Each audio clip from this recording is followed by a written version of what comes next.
Hi friends, welcome to Veni Streets Tamil. வாங்க இன்னைக்கு நம்ம கிச்சன்ல என்ன ரெசிபி செய்ய போறோம்னு பார்க்கலாம். அதுக்கு முன்னால நம்ம சேனலை ஃபர்ஸ்ட் டைம் பார்க்குறீங்கன்னா ப்ளீஸ் சப்ஸ்கிரைப் பண்ணிட்டு பாருங்க. அப்பதான் நம்மளுக்கு நெக்ஸ்ட் வீடியோஸ் கொடுக்கறதுக்கு மோட்டிவேஷனா இருக்கும். இன்னைக்கு நம்ம கிச்சன்ல ஒரு சூப்பரான சைட் டிஷ் ரெசிபி தான் பார்க்க போறோம்.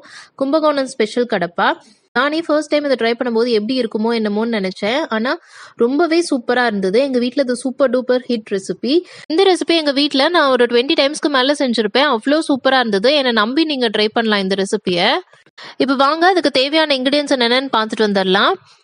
பாசிப்பருப்பு, உருளைக்கிழங்கு, பெரிய வெங்காயம், தக்காளி, பொட்டுக்கடலை, பச்சை மிளகாய், கருவேப்பிலை, கொத்தமல்லி, பட்டை, கிராம்பு, சோம்பு, இஞ்சி, பூண்டு, மஞ்சள் தூள், தேங்காய், வதக்கறதுக்கு தேவையான எண்ணெய், தண்ணி, உப்பு. எக்ஸாக்ட் மெஷர்மெண்ட்ஸ் டிஸ்கிரிப்ஷன் பாக்ஸ்ல கொடுத்துறேன், வேணுங்கிறவங்க செக் பண்ணிக்கோங்க. இப்போ வாங்க எப்படி செய்யறதுன்னு பார்க்கலாம். ஃபர்ஸ்ட் பாசிப்பருப்பு உருளைக்கிழங்கும் நல்லா பாயில் பண்ணி எடுத்துக்கணும். அதுக்கு நான் ஒரு 1/4 டம்ளர் பாசிப்பருப்பு எடுத்திருக்கேன். நான் வந்து வறுத்து ஸ்டோர் பண்ணி எப்பயுமே, அதனால நான் அப்படியே ஆட் பண்ணிக்கிறேன். நீங்க வந்து லைட்டா வறுத்துட்டு வாஷ் பண்ணிட்டு பாயில் பண்ணிக்கோங்க. கூடவே ஒரே ஒரு உருளைக்கிழங்கும் சேர்த்துக்கலாம். அதையும் நல்லா வாஷ் பண்ணிட்டு இந்த மாதிரி 2ஆ கட் பண்ணி 1 டம்ளர் அளவுக்கு தண்ணி விட்டுட்டு நம்ம வந்து குக்கரை மூடி போட்டு ஒரு 2 விசில் விட்டு எடுத்துக்கலாம். இப்போ பருப்பு உருளைக்கிழங்கு வேகிற கேப்ல நம்ம ஒரு மசாலா பேஸ்ட் அரைச்சு எடுத்துட்டு வந்துடலாம்.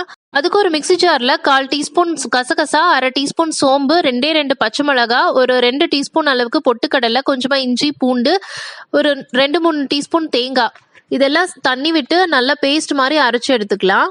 தரியா அரைக்காம கொஞ்சம் நைஸாவே அரைச்சுக்கலாம். அப்பதான் குழம்பு டெக்ஸ்டர் நல்லா இருக்கும். வேகறக்கு வச்ச உருளைக்கிழங்கும் பாசிப்பருப்பும் நல்லா வெந்துருச்சு. ரெண்டையும் தனித்தனியா எடுத்துக்கலாம். உருளைக்கிழங்கு ஒரு பாத்திரத்துக்கு தனியா மாத்திக்கோங்க. தோலை உரிச்சிட்டு அதை மசிச்சுக்கலாம். கூடவே பாசிப்பருப்பையும் தண்ணியை வடிச்சிட்டு மசிச்சு எடுத்துக்கோங்க.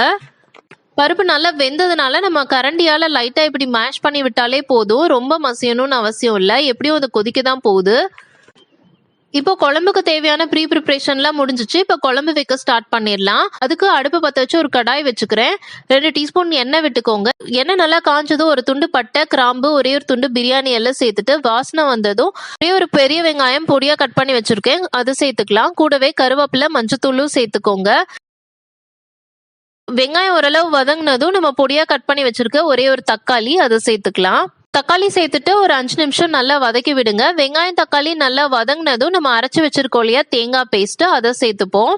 தேங்காய் பேஸ்ட் சேர்த்துட்டு கூடவே குழம்புக்கு தேவையான தண்ணி விட்டுக்கோங்க. நான் வந்து 2 டம்ளர் தண்ணி சேர்த்திருக்கேன். அடுத்து நம்ம உப்பு சேர்த்துடலாம். கூடவே நம்ம வேக வச்சு மசிச்சு வச்சோம் இல்லையா உருளைக்கிழங்கு, அதையும் சேர்த்துக்கலாம். சேர்த்துட்டு குழம்பு வந்து நல்லா கொதிக்க விடுங்க. தேங்காய் மசாலா பேஸ்ட் சேர்த்தோம் இல்லையா, அது வந்து பச்சை வாசம் போற அளவுக்கு நல்லா கொதிக்க விட்டுறணும்.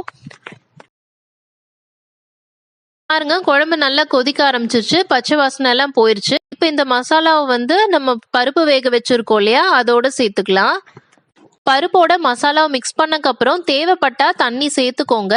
எனக்கு வந்து திக்கா இருந்த மாதிரி இருந்தது, அதனால நான் கொஞ்சமா தண்ணி சேர்க்கிறேன். தண்ணி சேர்க்கும் போது வந்து நீங்க பச்சை தண்ணி சேர்க்கறத விட கொஞ்சம் சுடு தண்ணி சேர்த்து பாருங்க.